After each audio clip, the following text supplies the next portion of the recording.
আজকে আমি অনেক দিন পর ক্রাফট করব। যেহেতু অনেক দিন পর আপনাদের সাথে ক্রাফট এর ভিডিও শেয়ার করছি, ভাবলাম কিছু কিউট ক্রাফট করি। এবং আজকে আমি বানাবো খুব কিউট একটা ক্লে হাউস। বেশ কিছুদিন যাবত আমার কাছে অ্যাক্রিলিক কালারের খালি বোতল পড়েছিল এবং শুধুমাত্র এই খালি অ্যাক্রিলিক কালারের বোতল থেকে আজকে আমি বানিয়ে ফেলবো ক্লে হাউস। প্রথমে বোতলটিতে ফেভিকল গ্লু লাগিয়ে নিলাম।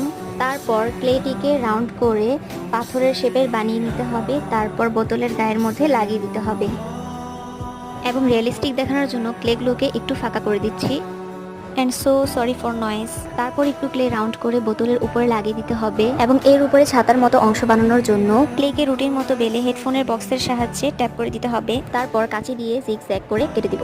তারপর দরজার রঙের জন্য আমি ইয়েলো কালারটা চুজ করলাম, কারণ এটা কিউট দেখাবে। তারপর ক্লে দিয়ে কিছু গাছ এবং ফুল বানিয়ে নিলাম। এই তো হয়ে গেছে। এবং আজকের এই ক্লে হাউসটি আপনার কাছে কেমন লেগেছে তাড়াতাড়ি আমাকে কমেন্ট করে জানিয়ে দিন। এবং এমন আরও নতুন নতুন কিউট আইডিয়া পেতে নিচে থাকা সাবস্ক্রাইব বাটনটিতে ক্লিক করুন।